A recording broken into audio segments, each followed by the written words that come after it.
What's going on, everyone? Preston Stewart and Sayer Payne with War Stories, joined today by Corey Jones. What's up, man? Hey, how's it going, guys? It's been a So, while. yeah, we just hit record quick because we were starting to ramble for a while there. Corey, Sayer, and I were all in the same unit for a while. You two longer than me, right? Yeah, so I got to the company, I think like a month before we deployed, and I believe you were RPL. And so I just kind of jumped right into it and was one of my earliest memories is loading up Connexes, getting ready to go to Afghanistan. Did you go to JRTC with them? I didn't. No. Okay, so you and I showed up about the interesting. same time. Then I showed up during. Yeah, Okay. I like that. Yeah. Yeah. Anyways, it's we funny haven't- how the company transforms. You know, there was kind of like a pre-JRTC company, then most definitely a post. Yeah. So we haven't talked to Corey in a while, but I'm starting to answer a bunch of questions on TikTok about life as a drill sergeant. It was pretty cool. It was a bunch of stuff I had no idea about. And people ask me stuff and I don't know the answer. I've never been a drill sergeant, never went through basic training. You do it a little different on the officer side, Yeah. you know? So anyways, thought it'd be fun to get on here, catch up with an old buddy, but then hopefully get into some of what you're doing down there. Benning, man, I'm sure there's a lot of people that have no idea what drill sergeants do day to day, week to week, whatever. Yeah. Oh yeah, yeah, absolutely. It was a real eye opener actually being on that side of that office door. You know, whenever you're in basic, you're always like, man, what are these drill sergeants doing behind that door? And you know, I got to actually see what it was like on the other side. So it was kind of cool and also kind of like, so this is what they were doing. They were laughing and joking and you know having a good time while we're out here, you know, sweeping the CTA or whatever. And, Sure. so Yeah. it was kind of cool. How long have you been there now? Be coming up on 2 years here this December or so. Got 3 cycles under my belt and would have had a 4th, but it's not enough guys right now. So then what's that gap then like? Uh, Been there 2 years? Like, I mean, how long were you in before you came back to the, you know, being a drill sergeant? 10 years?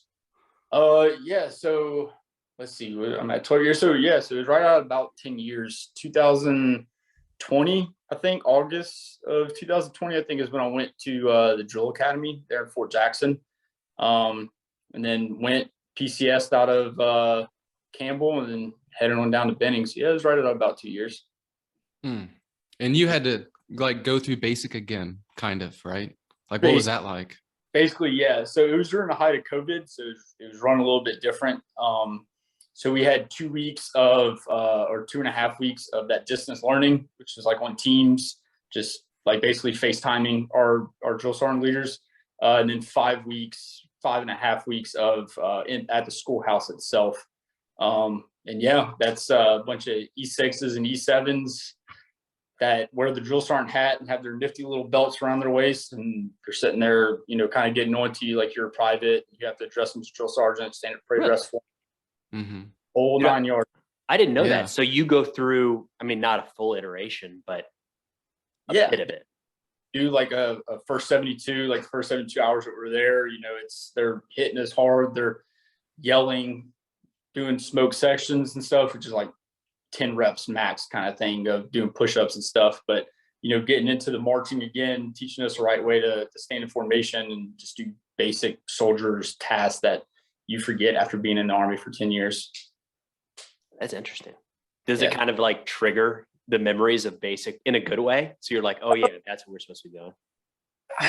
Kind of, sort of, I guess. It's more of that awkwardness of like, you're a staff sergeant, I'm a staff sergeant, why are you yelling at me right now, kind of thing. So that kind of took precedence over like, oh yeah, this kind of reminds me of how it was in basic training, sort of thing.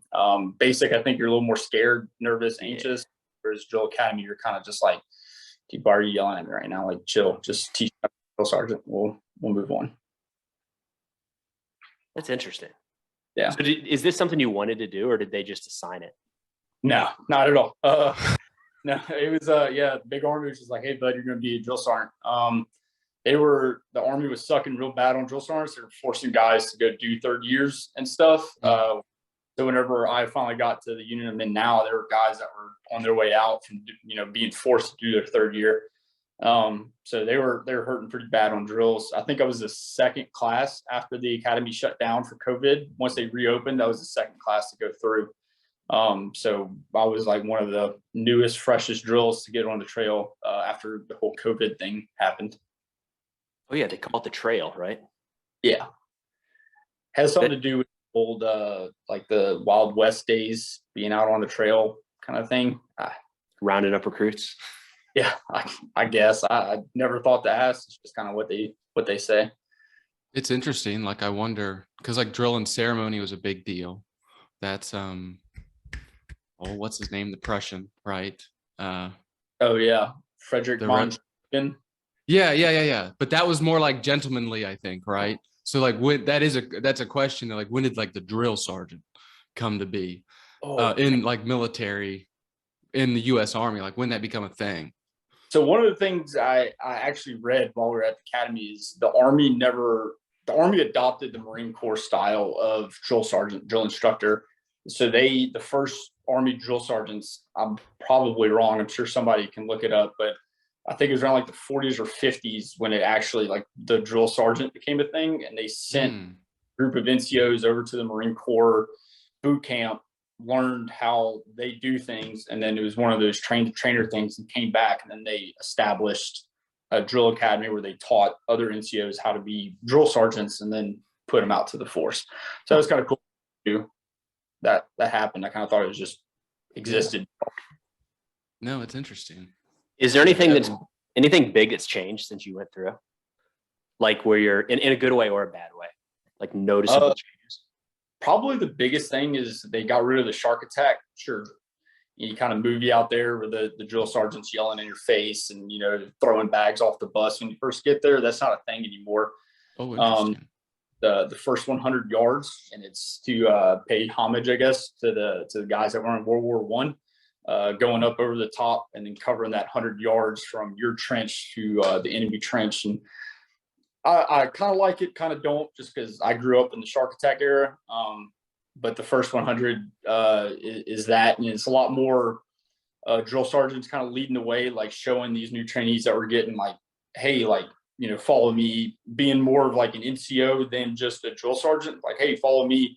We're actually doing these exercises and these tasks with them. So that's probably the biggest thing is the first 100 yards, which I think it definitely serves a good purpose. It really shows these kids like, hey, like, you're joining the Army. Like, we're not like hazing them. And the shark attack thing was back during like the Vietnam kind of draft stuff where you had like these kids coming off the streets that didn't want to be in the military.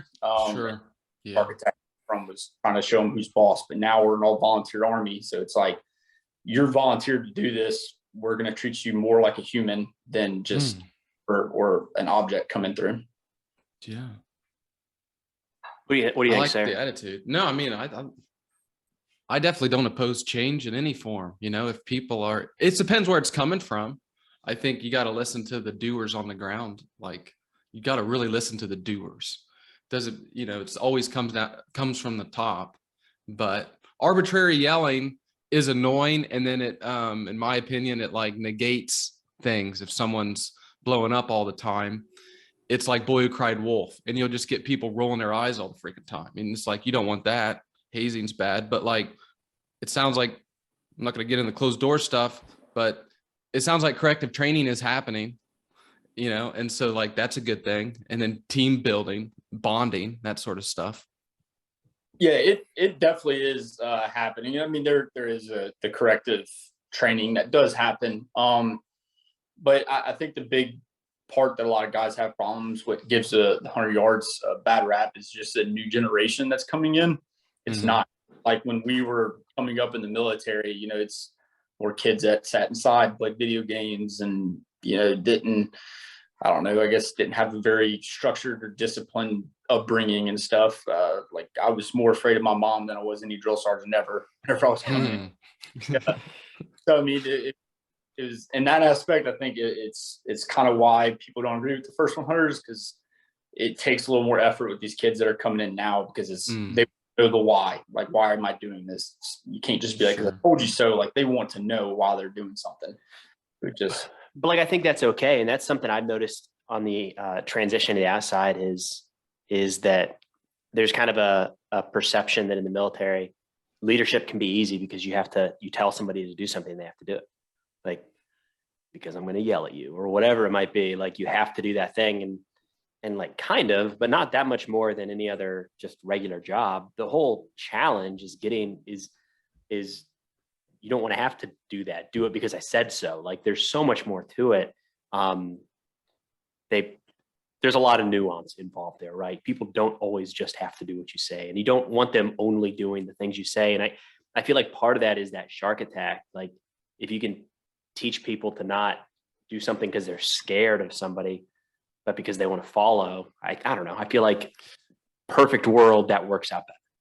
Yeah, I agree 100%. And that's the dance that we try to do, I guess, is from day zero, getting them to trust and show, or us show them that, you know, like, hey, we're your humans. We're trying to get you from this to this product that we're happy to send out into the force.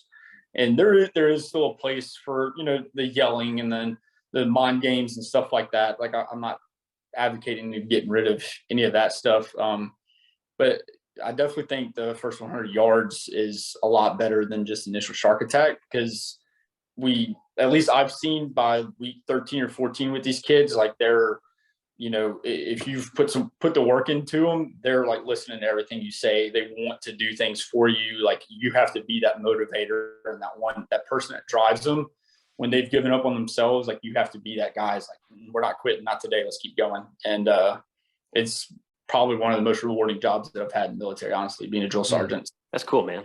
Old, know nothing kid to watch them graduate and walk across that field at the NIM is pretty rewarding and exciting. Is there time for like mentorship? Like, do you have time to be able to sit with these kids and not just as, you know, Drill Sergeant Jones, but as like Staff Sergeant, right? Sergeant First Class. Oh, I'm sorry. Sergeant First Class is awesome, man. Let it slide. Or yeah, this time. Are you able to sit down and have these interactions and, like, for lack of better terms, tell war stories and your experiences? Are you able to get to that? Yeah, absolutely. Everybody's a little different. I usually try to wait until we're 17, 18 weeks in, just to make sure that they've gotten the grasp of our relationship, you know, not to misconstrue like, oh, hey, I can just come up and approach and talk to this guy whenever I want. Like I'm still your drill sergeant, but you're, you know, 4 weeks, 5 weeks from graduating and going out into the Army. I want to tell you what it's like to be in the Army, what it's like to be married with kids, you know, deployments, all that kind of stuff. I usually try to stay away from like the war stories and stuff, because I don't know, I've just never really been super huge into talking about that kind of stuff. And I'm kind of using that broad, like you're talking about life with a family in the military, that I'm putting that in the same bucket of like experiences. Yeah. Yeah, absolutely. And that's the part that I like. I've never been the yeller or screamer or anything like that. I'd much rather like teach and mentor these kids and make them useful, as opposed to just being scared kids going out into the Army. Like, okay, well, I have to do whatever that person that has more rank with this tells me to do, no matter what. Like, there's a time and place for that, but generally speaking, you got to build a good relationship with these kids. I would think, though, it would, you know, it gives the gravity of the situation, though, almost too, right? Like the realness of the job. And I feel like that's probably a tricky thing to always, like for us, it was in front of our faces with the turn and burn deployments and all that. And I imagine now, I mean, there's always there's problems going on in the world everywhere. That's seems to be normal now, though, anyway. But you know, it's just not the same environment with deployments the way it was and how kinetic they were. But you still got like the Cold War scenario. So anyway, I would think having that experience, though, of what it's like and the real, you know, for real, probably just gives you the benefit of, you know, being a mentor without even having to talk about it, right? They're looking up to you in a big way right out the gate. But I would have to hope, I'm sure that it really benefits your role there as a mentor, as a leader.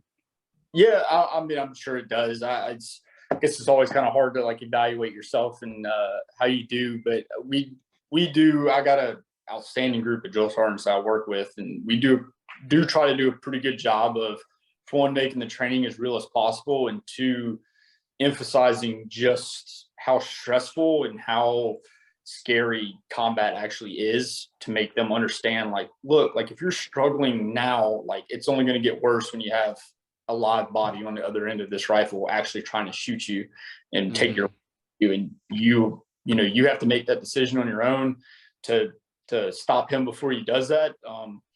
But we definitely try to like hit it home and bring it home that like, hey, like combat's a real scary, violent, chaotic mess that you have to learn how to decipher and calm yourself down and make smart, accurate decisions to get yourself and your battle buddies. And once you're in a leadership position, your soldiers back home to the best of your ability.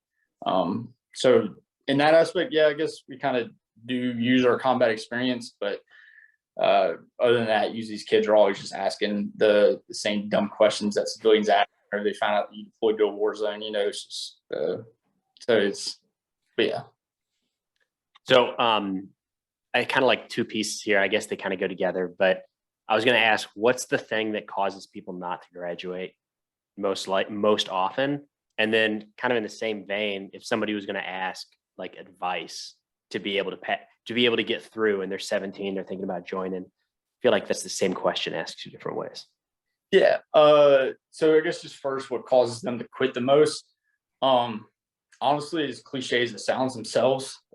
They give up on themselves. Like, we're not asking them to do anything that has never been done before, or to do any kind of miraculous physical feats. It's all very basic, standardized stuff. And these kids just get in their own head, start thinking like, I can't do it. I can't, I'm slowing everybody down. I need to quit and stuff. And then they just get in their own heads. Sure, some of it is just, they're just built different and they can't necessarily handle the stress that we're putting on them in these training environments. But I think that's a lot fewer than the guys that stand up and say like, I'm stressed out, I can't do this. And we have these, at least every cycle, 3 or 4 kids will come up and say that, they want to commit suicide or something. And it's just a scapegoat because they know it's a path out. As soon as they come up and say, hey, I want to kill myself, like, we have to stop everything, follow the protocol, get them examined. And, it's pretty much 100% guaranteed that they're going to get chaptered out of the military for mental stuff that they have going on. That's happened that frequently? Oh, yeah. It's really constant. Sometimes within the first 24 hours, some kids come up like, I want to kill myself. And it's just like, what do you mean? You've been here for 4 hours. Why? wow, Interesting. We have to take everything serious. We can't course, just be Right. your life go away. So I mean, which that part is more frustrating because it's like, a lot of us have all had guys that have killed themselves, friends that have killed themselves. So it's like they're just using that because they quit and they don't want to say that they quit. Kind of irritates us more than someone that's just like, hey, like this isn't for me. I don't want to do this anymore. But yeah, and then for someone that is 17 and wanting to join, just they make sure you're mentally and physically as ready to be. Our job is to push them past their comfort zones, get them out from being in air condition and living their best life to being in the mud and the rain and the cold and the heat and, with a ruck and body armor and weapon and going out and executing the orders that we were given. And we try our best not to slack up on that because we all have buddies that are still out on the line. So I don't want to send one of my friends a bad product and, that ends up affecting my friend or something. So.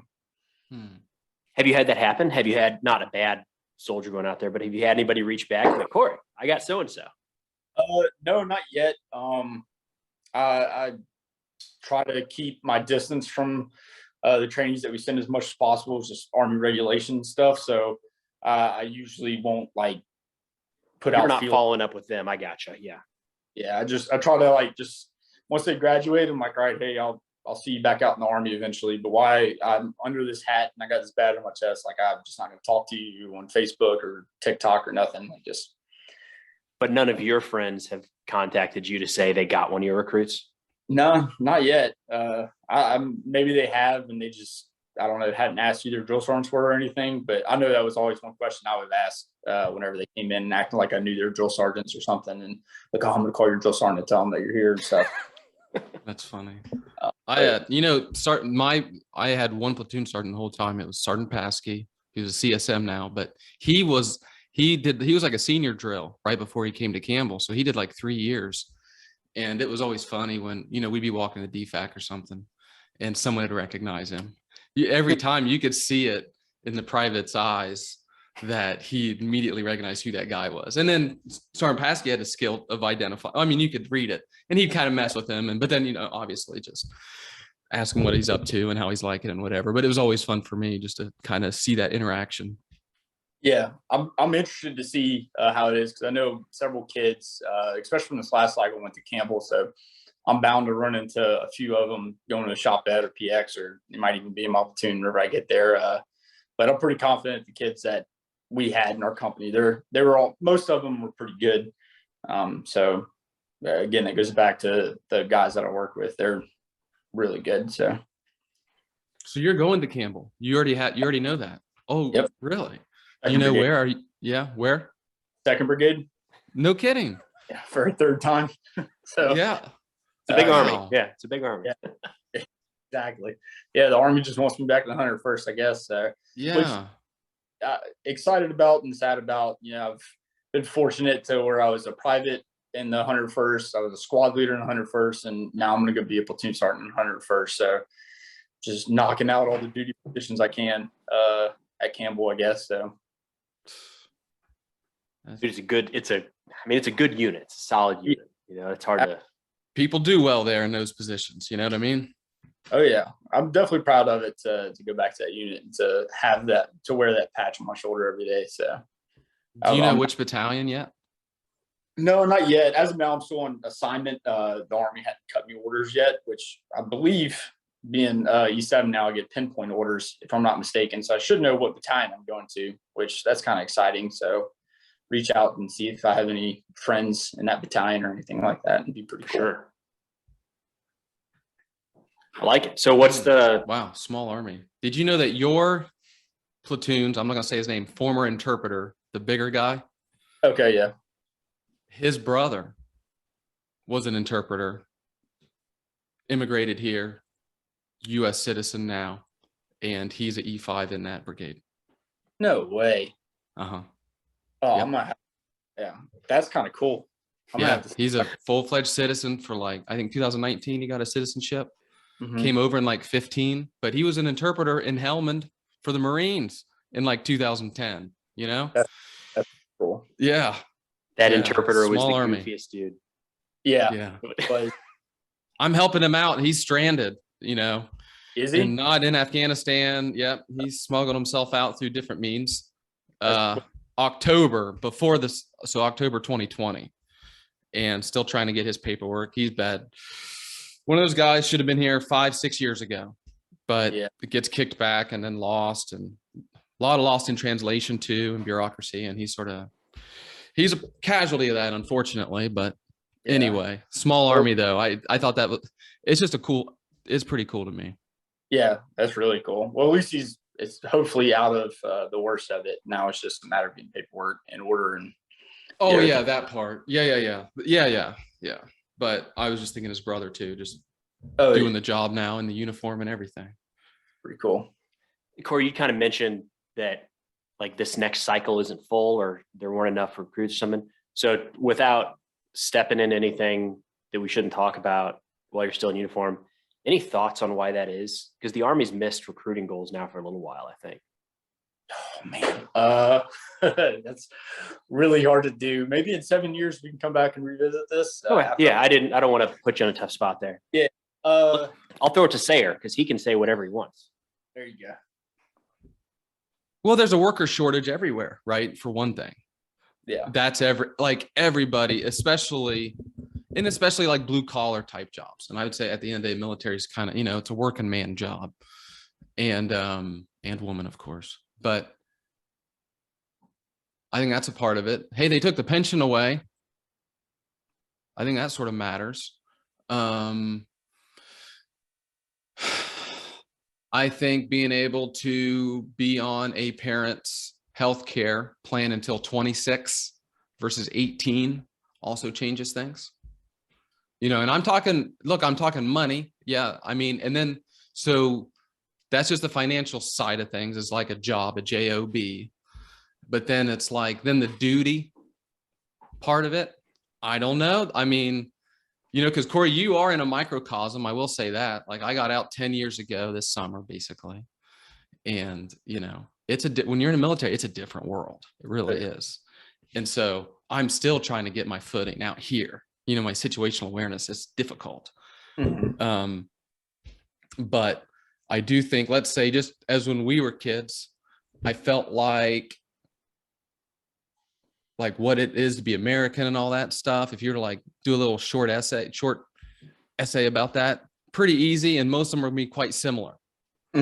Especially like 9/11 happening. I don't know. How old were you when that happened? Oh, when was that? 2001. So I was four. So I was in fourth grade, third grade, fourth grade, something like that. Oh, gee, okay. I was like, we were sophomores.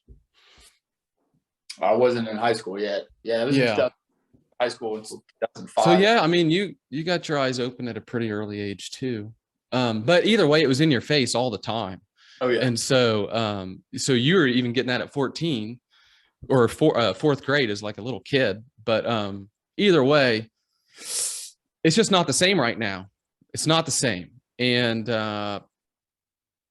that's going to affect things too. So I think it's like, it is going to be an uphill battle. I feel like, because it's like you got a lot of things going against it, that it sort of is what it is, but it doesn't mean that you can't, you know, these things happen, drawdowns happen. And then, you know, I feel like they're paying attention and they're going to maybe more financial incentives or things like that, but it isn't all volunteer force. They're not draftees. And so you would hope that you want to incentivize people to want to do it. And there's many ways of doing that. So it's like, just lead with the carrot. Yeah, for sure. I mean, and this is comments that I've seen on the videos that I've posted on TikTok of what people are saying, but a lot of them, surprisingly, we're talking about the vaccine. Like, there's still people that really not getting the COVID vaccine and stuff, which I forgot about that part. Yeah, don't want to join because of that reason. Yeah, and I think also like just the technology of it, like people are able to research more and see more, and they're able to experience, be like, okay, this is something that I can't do or don't want to do. And so, you know, they just never even choose to explore that option, because I mean, there's thousands of videos of military basic boot camp, what the Army's like on a day-to-day basis, and people might see that and just be like, not for me, and they just choose to never explore that option. I've got kind of a complex answer to this one, thought on this one that I haven't really shared. So pick it apart if you guys would. Send it. It's a set group of people every year that the military is looking at recruiting. There's a group that is going to join no matter what. We could be a war, we could be a peace. Those people, maybe it's a family thing, who knows? Some people are just, they're going to. Then there's another group of people where it doesn't matter what you offer, what's available, they're never going to.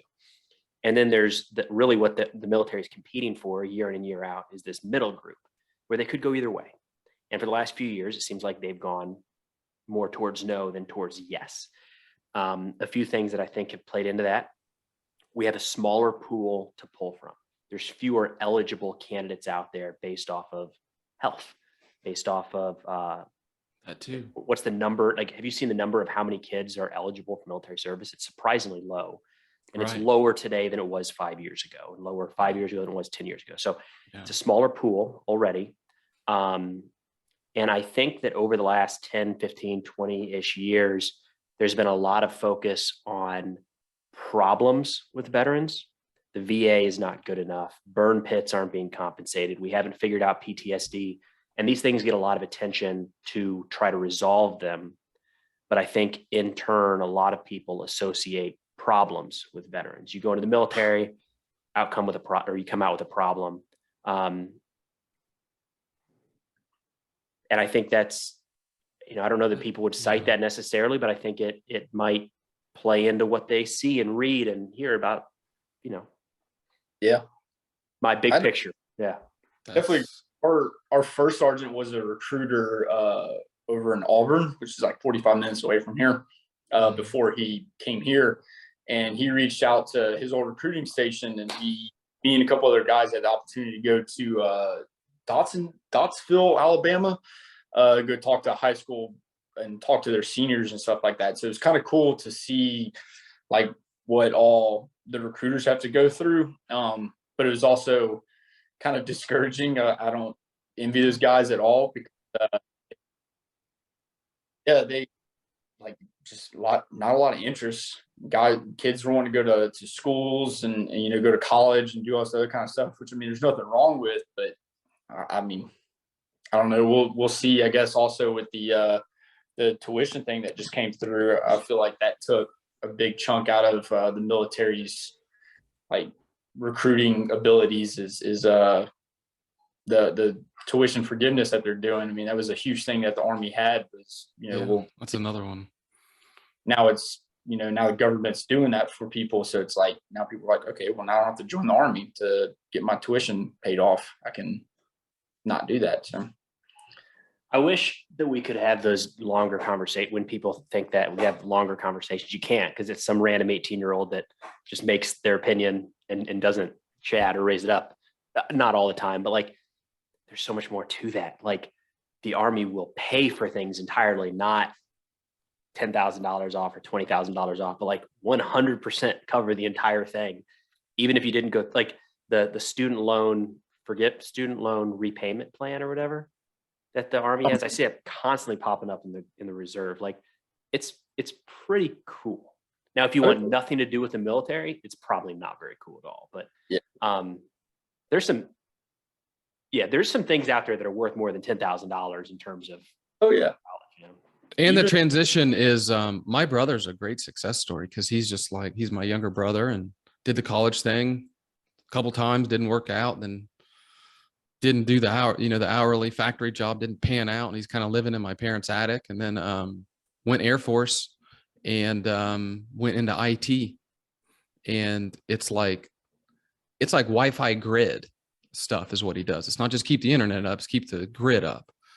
And he gets all these Cisco certifications and licenses, and he, did his time and got out. And they have this new thing called Skill Bridge, where, this wasn't around when we were around, or 10 years ago, or whatever. But they partner you with, like your last 6 months, you're wearing a civilian uniform, but you're getting paid active duty, and then you just transition right into that job.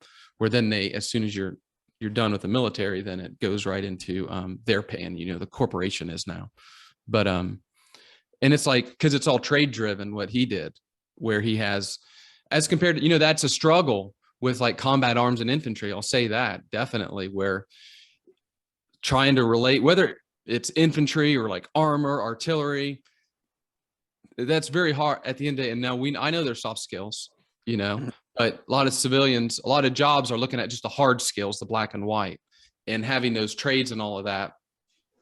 It is it's a more one-to-one sort of comparison. But yeah, combat arms. And on top of that, combat arms, by the way, talking about recruiting, I mean, you're really putting your life out there too, like bodily injury.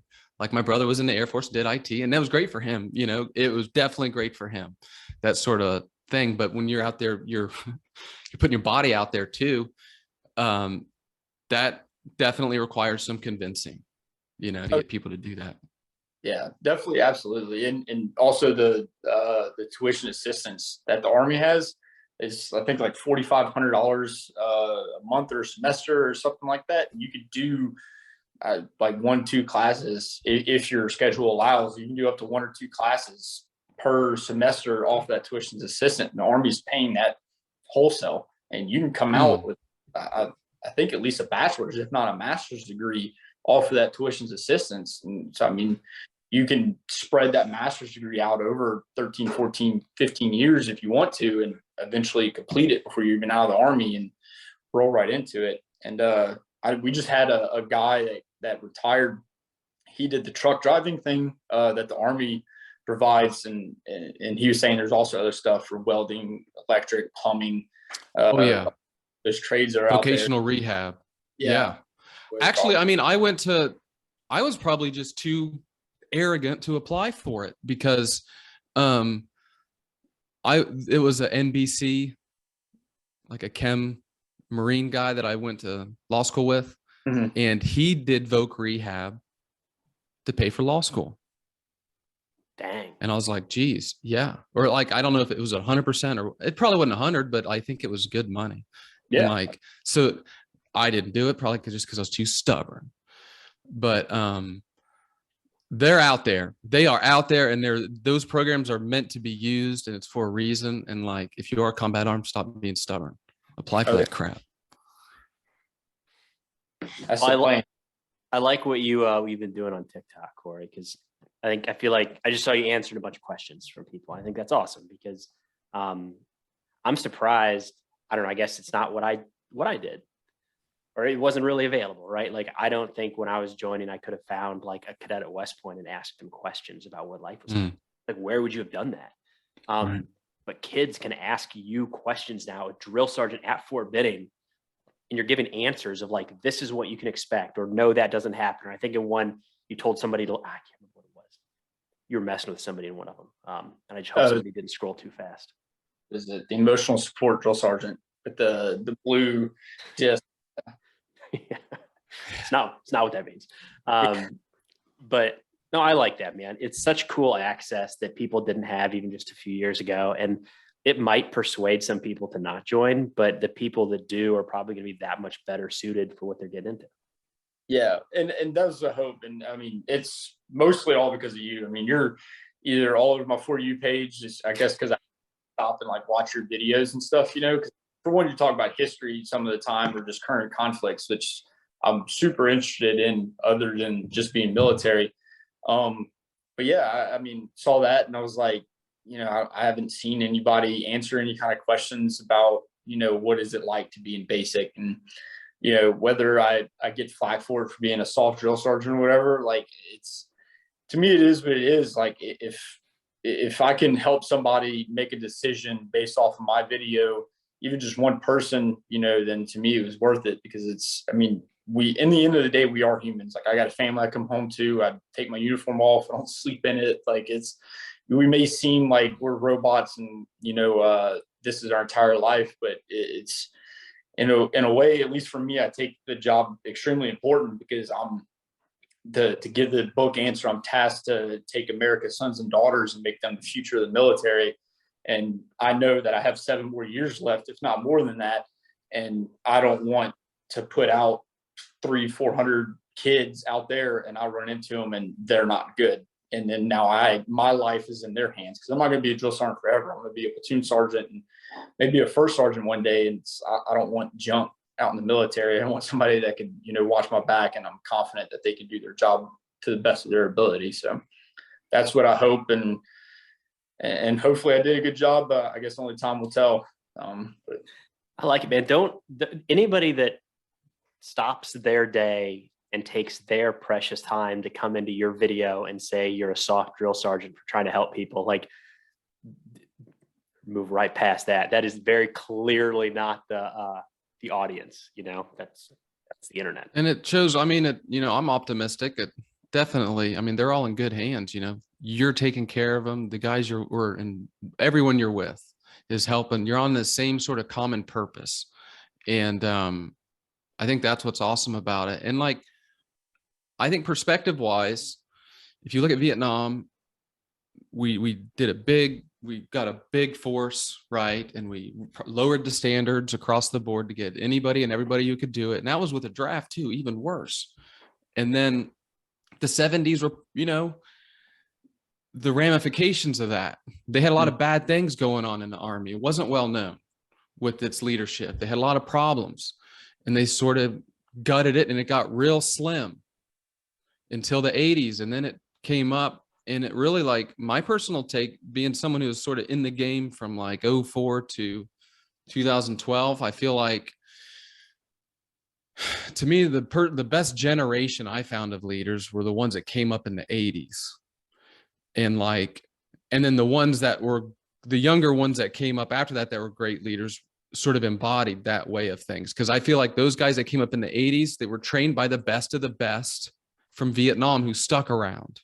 Yeah. You weren't the shitbags that got all cut and trimmed throughout the 70s, all the screw ups, because there were just a ton of screw ups. So those that stayed around, those that were the drill sergeants, I mean, and things like that, the real leader, and the first sergeants and And those were the Vietnam guys still in the 80s. And they were probably trained by the World War II guys that stuck around for the same stuff. You know what I mean? And so right now it's super important because you're really forging true leadership on the ones who really want to be here right now, because not a lot of people do. So think about that. The people that are doing this job really, really want to do it, and they really stand out in my mind. And so the seeds that you're planting are going to really carry on, because we're going to go through another bloat where we really need that leadership. It might not be for 10 years, it might not be for 20 years, but like, I think that these are the ebbs and flow of things. Oh yeah. Yeah, I agree. And I mean, I don't know. It's always kind of like something that nags me. And I'm just like, I guess like a warrior. I just hope that what I did in my 10 years being a drill sergeant did make a difference. Cause I do, the Army's not my life, but I'm 12 years invested into it. So it's like, I want it to be good forever. Cause for one, it's, I love this country more than anything. And I want it to stay safe and stay the way that it is. But it's like, I mean, by the time I'm done, I'm gonna have 20 years of my life dedicated to this organization, and I don't want to leave it trashed or I don't know, worse, or like what they say, leave it better than you found it. Like hopefully I impacted, the next sergeant major of the Army. And it's cool to sit back and think, everybody that's ever been in the Army, you remember who drill sergeants were, because they're the first soldiers that you met. So it's just cool to think that there's 200-300 plus kids out there that are going to remember my name, whether it's just 3 years or they do a full 20 years. And, like I've been saying, only time's going to tell, but I don't know. Hopefully I made a good impact and I didn't like screw any of them up or anything like that, or, nothing. And it's going to all work out in the end, because I do care about the Army and I do care about our country. And, I want nothing but the best for the Army and our country, regardless of current political climates or anything like that. I love this country. I love the flag, and hopefully I made a good impact on it. Well, not just knowing you, but knowing that you're actively thinking about leaving it better than you left it. I'm certain that you are, man. Certain. Yeah. Well, thank you. Hopefully we did. Fingers crossed. Well, Corey, thanks for taking the time today, man. Really appreciate it. Sayer, got anything here before we wrap up? No, man, appreciate you. And the impact, we are talking about the people. It is all about the people. And think of the military as like, we know a triangle where like, obviously the most people are the younger, inexperienced, lower ranks, and it narrows to the top. And so you're interacting with, like, that ratio is just hundreds to one of that impact on one of the most, defining things, good, bad, or indifferent, a person has in their entire life. That military experience is something that every person carries with them in their own sort of unique way. And you're like right at the front door. And then of course, just not forgetting the real job, if you will, when you're moving on to Campbell, doing that would, front line with troops there. I mean, it just doesn't get more front line than that role, really. I mean, you are in it at the platoon level. Yeah, definitely. Well, I appreciate both of y'all allowing me to get on here and talk your ears off for a little bit about this job. It really means a lot. Thank you. For sure, Corey. Talk soon, buddy. Appreciate you, man. Yeah, thanks. Take care, man.